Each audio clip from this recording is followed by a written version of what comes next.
session with Saurabh Smart. Sorry, we are live now. We are live now. Oh, I was like, yes, we were live just few minutes back. But yes, congratulations to all our viewers, those who were actually waiting for us to come back on this live session. We are back once again on this first Saturday of November, and belated Happy Diwali to all our viewers. We are back with our registered migration agent, Mr. Saurabh Smar, and I'm here as well, your registered migration agent, Ankur Sani. Hi, Saurabh, how are you? Thank you so much, Ankur, for the introduction. Yes, I'm doing amazing. And we are back again. A lot of people were actually waiting for new updates. And yes, today we got very good goodies as well for a lot of people. So stay tuned and do share this video with your friends and families. Yeah, and it's just big. This live session is only for the education purposes. And to be honest, with regards to your individual situations, please do contact us. And it's a request. If not your situation, but this live session could be related to someone else's situation, please do share it and try and help ourselves too. And with regards to the goodies, which Saurabh actually mentioned a while ago, the goodies are for our Canberra applicants, Canberra viewers. Reason being because after getting an overwhelming response from people, because I think Saurabh was keep actually heading with regards to this Canberra, why it is actually good for the couples and why it is good for the people, those who really wanted to move the states, because that has already been asserted before that if not 190, then 491. If not 491, then 190 could be yours if you're living in Canberra. And that is a proven fact which actually forced us to establish Global Vision Migration Office in Canberra. Am I right, Saurabh? Absolutely, yes. So, that's what exactly what we want to notify everyone that yes, we have opened our office in Canberra, where we will be assisting our clients, even the Canberra residents as well. Even the people from New South Wales can certainly come down, or anywhere in Australia if you are, you can certainly come visit us there as well. um, just because we receive a lot of response and a lot of requests from a lot of people around in Canberra as well as in NSW, that they wanted us to meet us personally face to face, but due to the border restrictions and all that stuff, and having we were actually doing Zoom consults for those people, but certainly they would like us to meet face to face, that have a different perspective itself. So Exactly. yes, we have actually started our Canberra office, where we will be available to you guys, and we are offering very good goodies. If you do look down, we are currently offering free student visa lodgements, free 485 visa lodgements, and free migration consultation to all our Canberra candidates. So if you are Canberra resident, you can certainly avail these options. So fabulous news. Congratulations to Team Global Vision Migration. And I am actually a part of that team too. And our colleague, Preksha, is at this stage looking after the Canberra office. And sooner you'll be seeing either me or Saurabh in the Canberra office. With Absolutely. regards to the So goodies, yeah, sorry, Saurabh, yeah, please. yeah, no, please. With regards to the goodies, 485, which is free of cost lodgement. With regards to your student visa, free of cost lodgement, this or these goodies are actually available to our Canberra applicants only. So please, now come So back to. yeah, Sorry, please go ahead. no, I was about to say that now today, because we will be focusing on especially on Canberra matrix explanation about what the Canberra matrix is all about, and how we can how you guys can actually crack that matrix and be able to get at least a 491 over a 190 invitation from Canberra state Thank you very, territory. very much, Saurabh. This is which we really wanted to understand. Reason being because every now and then I've seen this question, and especially when it comes to the applicants, they really wanted to move the state, right? They're eager to move to the state, right?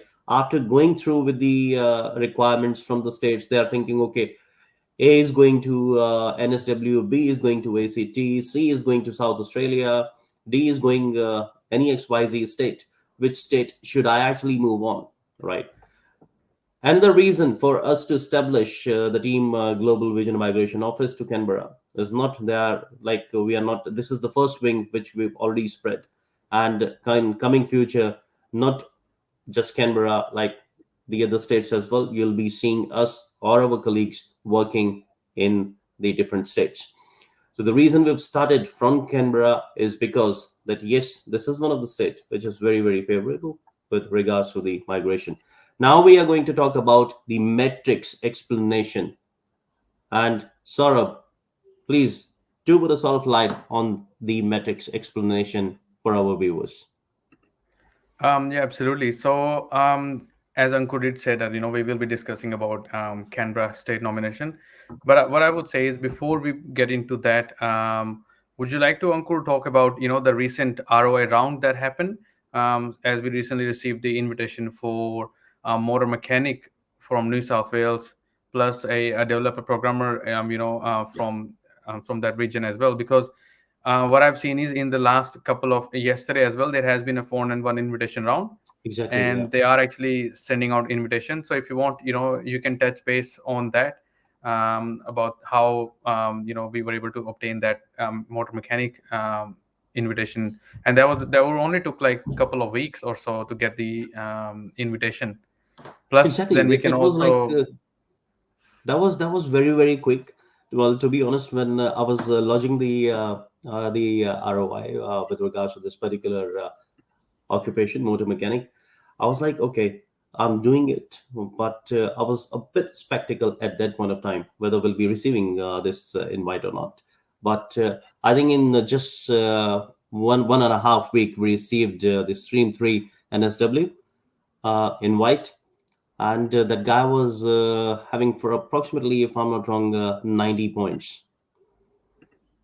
Yeah, and then and then the sky is the limit now. So pretty much, the applicant is just waiting to receive an outcome, and then certainly they will be applying for their permanent residency pathway. Exactly. So and before wasting any more time, let's dig in with the Canberra state nomination. So Canberra matrix is all. Canberra has three different options. Number one is a where you can apply based on your critical skills. Number two is if you are a 457 or 482 visa holder, and number three is a small business owner option that has recently been introduced. As the critical skill list says that your occupation must be in the critical list, and if your occupation is in one of the is one of the occupation that's in on the Canberra skill list, you can certainly apply for under that category. For subclass 190, what they're asking for is they want you to have at least 6 months of full-time work experience, and then for 491 they want at least 3 months of part-time work experience, and that work experience must be done with the Canberra employer. And if it's an employer, if it's an interstate employer, then the employer must have an office as well. That is Must very have an important. office in Canberra. Yes, so that is very important. And or if they don't have an office, then obviously they want you to have an office. Otherwise, they don't accept work from home for an interstate employer. So that is So another thing that people need to understand. I would like to let's just differentiate in two streams. Well, first, we are going to talk about 190, right? With regards to 190, as you just said, that you have to have 6 months of full-time experience. That's just as which you just mentioned a while ago, right? So when it comes to the metrics, the explanation, right? So this has to be in your own occupation. You'll be getting more metrics points, or it could be in any of the occupation you can go for. So that's actually a very important question. A lot of people they do ask this as well, because Canberra does not require you to work in your nominated occupation, and if you work in any other occupation, it makes you eligible. But you need to have enough points in order for you to be able to secure a successful metrics invitation. So, say for example, if you work in your own occupation, you can get 20 points. But if you work in any other occupation that's in on the Hmm. Canberra skill list, then you will get extra what's it called 10 points. You can claim 10 matrix points. Currently, in the round that recently happened, the invitations were given out at 65 to 70 points. So what does it mean for you is that if you are in this kind of situation, then yes, you can apply based on, say for example, I'll just quickly give an example of a business analyst. If you are a business analyst and you relocate now to Canberra, if you do get a job as a business analyst, that's well and good. You can actually apply as a business analyst, and because you will be getting 20 points for working in your nominated occupation, and then you will be sitting at least, if you have 8 each or 7 each, you will be sitting at approximately around 70 to 75 matrix points. But if you do not have, if you don't get a job in your own field, then what you can do is you can actually work. A lot of people do work as a in a cafe, as a cook, or as a chef, or any of the occupation that's in their matrix list. So what does it mean for you is that then you can claim 10 points in order for you to be eligible for matrix. And then currently, as you know, that the minimum points required for matrix invitation is around 65 to 70, and then you can certainly be able to claim that points and be eligible to get your matrix invitation. Another good point about Canberra state is, say for example, if you live on the border of Canberra as well as New South Wales, there's a various towns there. As long as the distance between where you live and where you work in Canberra is approximately 30 minutes, then certainly you can apply based on Canberra state nomination. You do meet the residency requirement. And by living in the regional NSW and working in Canberra, what you are also doing is you are also making yourself eligible to apply for New South Wales state nomination as well as Canberra nomination. And if your occupation is also available in Western Australia, then you are also making yourself eligible for Western Australia state nomination as well, because Western Australia does not require you to be working or living in WA prior to the invitation. So yes, there are That's multiple advantages. that is something which is like you're killing three birds with one stone, isn't it? Canberra, Absolutely. NSW, and Western Australia. Done. Yeah, and the beauty about Canberra is, Canberra state territory authority, they are very upfront.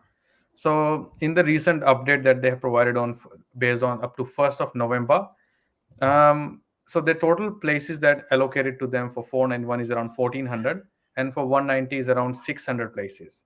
And as of 1st of November, Ankur, they have actually received around 468 approvals for nominations Wow. and 204 for 190.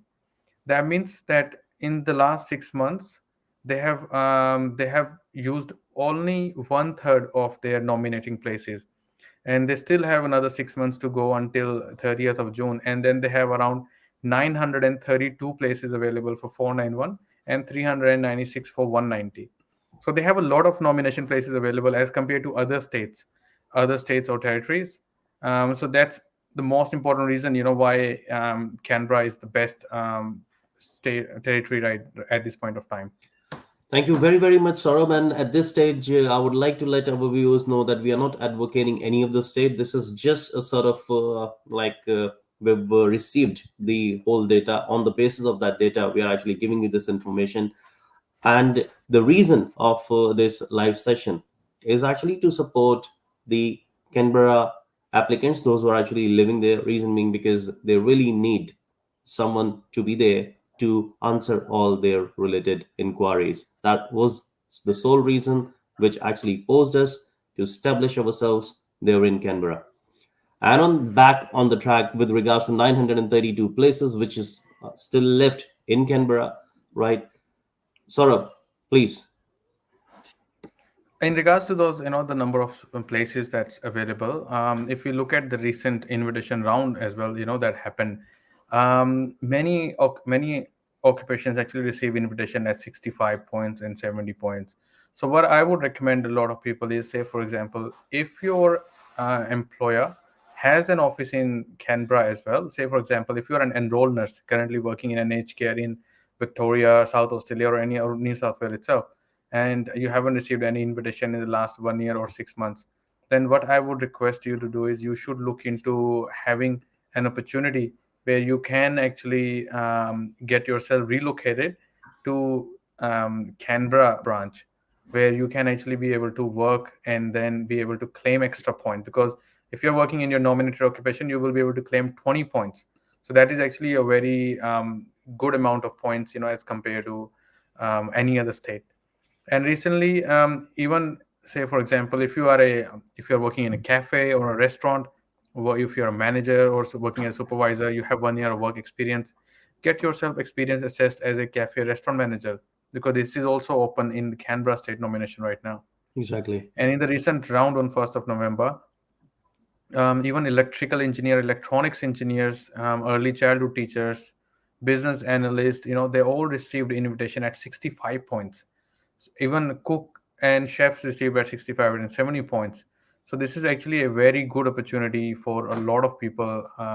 If they are planning to apply for Canberra state nomination, then yes, this is the right time. You can avail this offer, and we can certainly guide your assess your profile free of cost, um, because we do offering free migration consultations for Canberra residents at this point of time. Thank you um, very, very much, Saurabh. Thanks for this. I would like to just give you guys a quick recap with regards to 190 and 491. That if you are actually working from past 6 months in Canberra, and then if you're working in your own nominated occupation, that yes, you'll be getting more points. If you're not working in your nominated occupation, that still you'll be getting more further points. That is 190, 6 months work experience. With regards to 491, 3 months experience, rest is going to remain same. But come back to the the recent change which we've received, that section 48 barred people, right?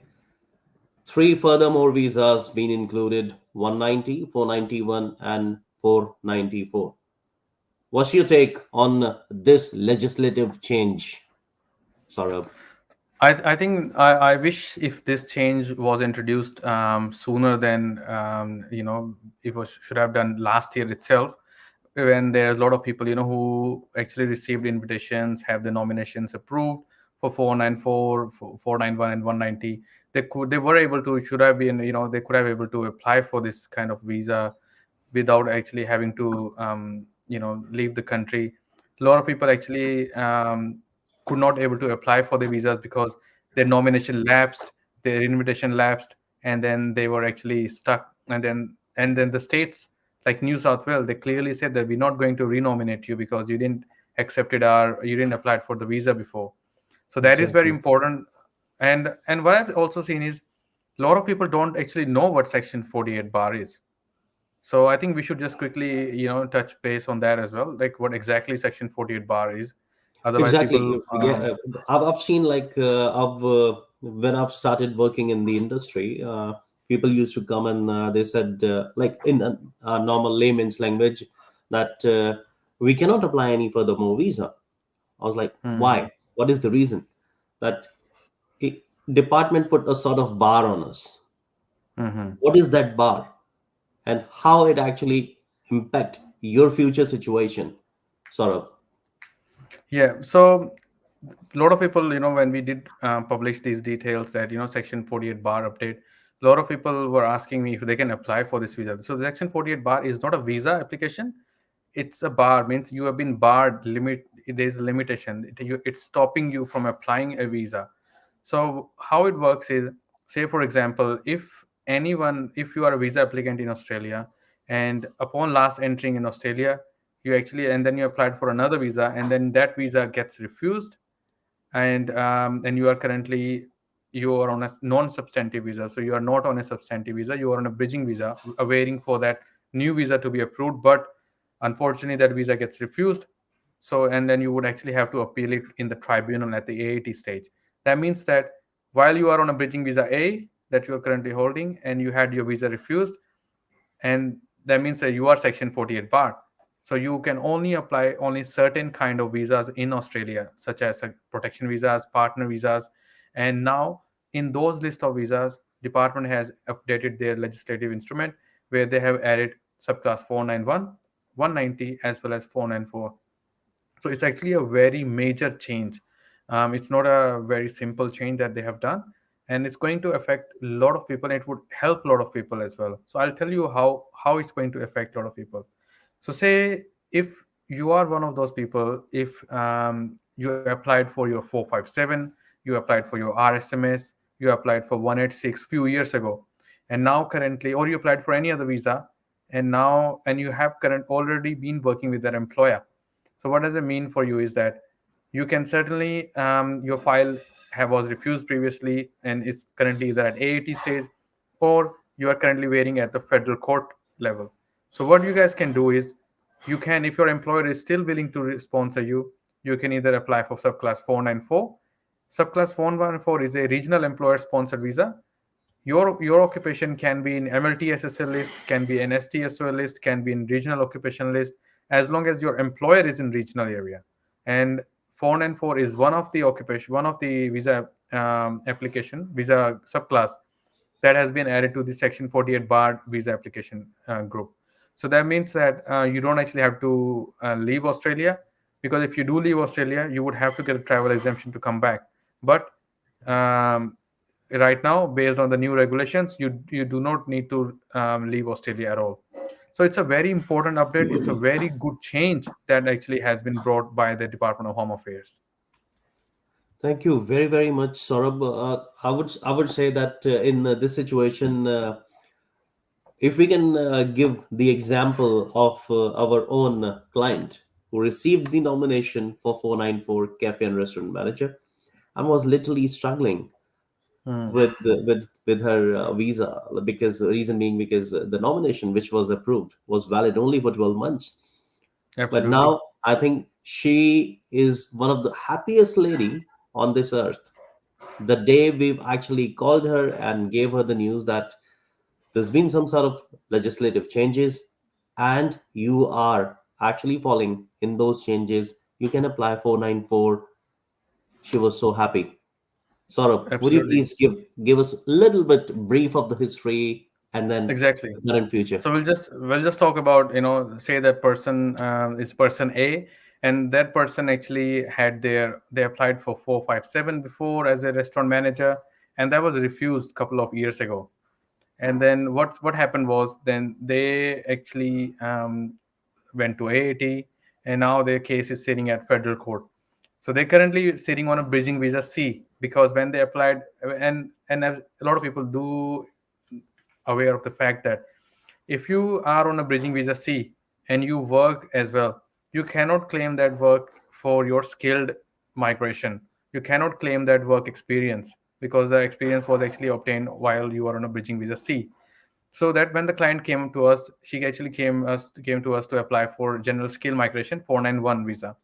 But then when we assessed her profile and we explained her that, look, you can't claim that experience, because some other person actually claimed that experience for her, prepared her EOI, which was incorrect. So we advised her, look, this is certainly going to get refused, because you are claiming wrong points. You cannot claim those points. And the good thing was, she actually had uh, an employer who was willing to sponsor her, and the employer was located in regional area as well. So we were able to obtain a successful 494 employer nomination, and that nomination took only less than a week. So that was surprisingly fast. And then nomination is usually valid for 12 months. And because she is Section 48 bar, she wasn't able to travel overseas at all. So what we would have to do for her is, she would have to wait and see when the border opens up. There were no travel exemptions available for her because she's on a bridging visa C. So she would have to leave the country, wait for the visa to be granted, and then come back. But somehow, the new results that have been miraculously opened by the department, where 494 visa holders, the people can apply for 494 if they are Section 48 bar. So it's a very good news for her and for her family, that they don't actually have to leave the country now. They can still apply for this visa while living in Australia. So if you are in this kind of situation, if you are Section 48 bar, certainly you can look into this option. It's a very important opportunity for a lot of people, where you don't actually have to relocate yourself. And if you are aiming for 491 or 186, etc., sometimes it's better to go with 494, or either at least 491 as well, rather than at least get something than nothing. Exactly. Or rather than just putting yourself on whole life on bridging visas, get yourself a substantive visa through which you can actually change your future life. That is the whole in a nutshell. With regards to this same Section 48 bar, there are a lot of people, those are actually happy with the news, right? They can lodge 190, they can lodge 491 and 494, but they're not actually prepared themselves in the past with regards to any of the 190 or 491 requirements or 494, considering the fact that the people those are actually on bridging visa A and on bridging visa B, not on C, right? What suggestion would you like to pass them to the people those who are actually Section 48 barred and having those two bridging visas? So if you are actually on a bridging visa A or bridging visa B, there is another good news that has also been introduced, which is a travel bubble with Singapore, which actually starting from Monday. So what does it mean for you guys is that if you if you are in a bridging visa A and you want to apply for subclass 482 visa, you can certainly apply for you have to leave the country because section subclass 482 is not part of those three visa subclasses. So that is something that you can look into that as well. Say, and then another thing is what you can do is some states are not actually accepting section 48 bar people, though this migration change would only come in place from 13th of November, and then some states might start accepting S48 people as well. But we're not 100% sure yet whether that would actually going to happen or not. Only the time will tell, and that is certainly will going to start from next Saturday onwards. So if you are in this kind of situation where you think that your nomination is going to expire before 13th of November and you are on a bridging visa A, then you can certainly look into an option getting a bridging visa B and probably travel to Singapore, apply for the visa and then come back. So those are the another options that you can certainly avail. um, yeah, so this is what I would recommend. Thank you very, very much, Saurabh. This is once again, as we keep saying, that all these sessions are very, very informative. Well, despite knowing the fact that today's session is only for the Canberra metrics or Canberra centric, simultaneously we've actually added this good news as well, which is for the Section 48 bar people. Come back to the question and answers for the applicants. We've got our regular Mohammed Meetwale. He is actually asking, thank you very much for the live. Thank you, Mohammed. If we got 491 NSW Stream 3, how can we make sure that when we choose any RDA, as per instructed in the nomination email, that there is still allocations available for our occupation in that chosen RDA, and the quota is not yet filled for our occupation in that specific RDA? Thanks. I think in regards to the number of allocations available to different RDA, even no one knows about that. Like even Exactly. the RDA themselves, they know, and there is nothing you can do actually to make sure that there are some allocations available for your particular occupations. So in this situation, Mohammed, you cannot do anything. Only thing you can do is that because if they have invited you, they know that There are they that allocations. exactly. So that is important. That is what you need to know. Next, I was just like to add a bit more with regards to Muhammad's question, because from now onwards they've actually changed the whole scenario. You can only choose one RDA after seeing that okay, your occupation is there, and if you've been invited, that means they are sure the allocation is there. That means you need to actually make sure you should actually use the same RDA which you've opted when you were putting or filing your ROI. Absolutely. Thank you, Saurabh. I think it's been a pleasure to have you back on, and I would love to share my screen with you because the last session I was alone. I was like so sad. I was like no one to talk to, and when you're actually alone and you're providing these sort of informations, you feel like, oh no, come on, why me? But I'm happy, and once again, congratulations to Team GVM who have their own office Congratulations to in us. Yeah. Canberra. And at this stage, yes, the goodies, that free 485 lodgement, free student visa lodgement. And from 8th of November onwards, yes, we'll be happy to take the consultations via Zoom, and sooner you'll be seeing Saurabh in Canberra office face to face. Absolutely. Well, thank you so much, viewers. And don't forget to share this video with your friends or your family members who are currently living in Canberra and who can actually make the best out of this offer. Thank you so much, guys, and we will see you next week. Thank you. See ya.